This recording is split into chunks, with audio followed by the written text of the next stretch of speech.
Jean, chapitre 16. Je vous ai dit cela afin que vous ne trébuchiez pas.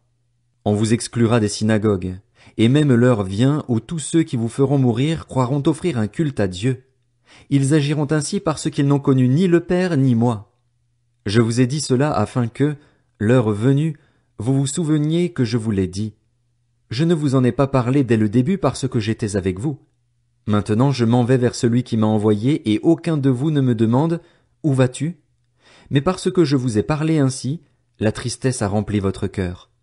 Cependant, je vous dis la vérité, il vaut mieux pour vous que je m'en aille.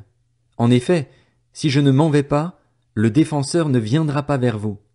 Mais, si je m'en vais, je vous l'enverrai et, quand il sera venu, il convaincra le monde en ce qui concerne le péché, la justice et le jugement. En ce qui concerne le péché, parce qu'il ne croit pas en moi. La justice, parce que je vais auprès de mon Père et que vous ne me verrez plus. Le jugement, parce que le prince de ce monde est jugé. J'ai encore beaucoup de choses à vous dire, mais vous ne pouvez pas les supporter maintenant. Quand le défenseur sera venu, l'Esprit de la vérité, il vous conduira dans toute la vérité, car il ne parlera pas de lui-même, mais il dira tout ce qu'il aura entendu et vous annoncera les choses à venir.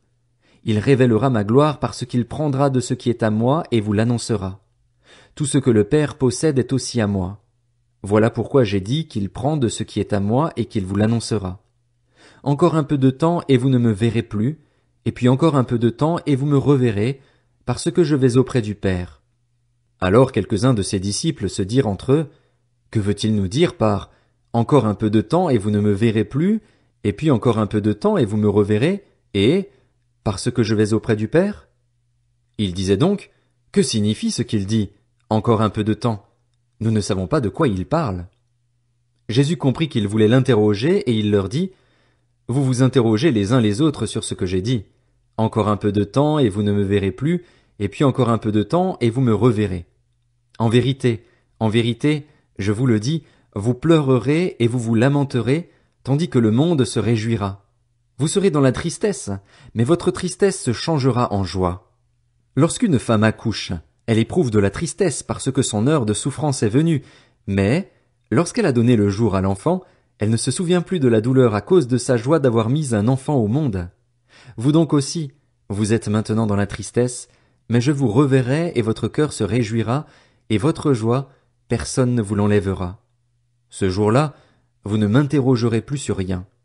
En vérité, je vous le dis, tout ce que vous demanderez au Père en mon nom, il vous le donnera. Jusqu'à présent, vous n'avez rien demandé en mon nom. Demandez et vous recevrez, afin que votre joie soit complète. Je vous ai parlé en parabole. L'heure vient où je ne vous parlerai plus en parabole, mais où je vous parlerai ouvertement du Père. Ce jour-là, vous demanderez en mon nom, et je ne vous dis pas que je prierai le Père pour vous. En effet, le Père lui-même vous aime parce que vous m'avez aimé et que vous avez cru que je suis sorti de Dieu. Je suis sorti du Père et je suis venu dans le monde. Maintenant je quitte le monde et je retourne vers le Père. Ses disciples lui dirent, vois, maintenant tu parles ouvertement et tu n'emploies aucune parabole. Maintenant nous savons que tu sais tout et que tu n'as pas besoin qu'on t'interroge. C'est pourquoi nous croyons que tu es sorti de Dieu. Jésus leur répondit, vous croyez juste maintenant? Voici que l'heure vient, et elle est déjà venue, où vous serez dispersés chacun de votre côté et me laisserez seul. Cependant, je ne suis pas seul, car le Père est avec moi. Je vous ai dit cela afin que vous ayez la paix en moi. Vous aurez à souffrir dans le monde, mais prenez courage. Moi, j'ai vaincu le monde.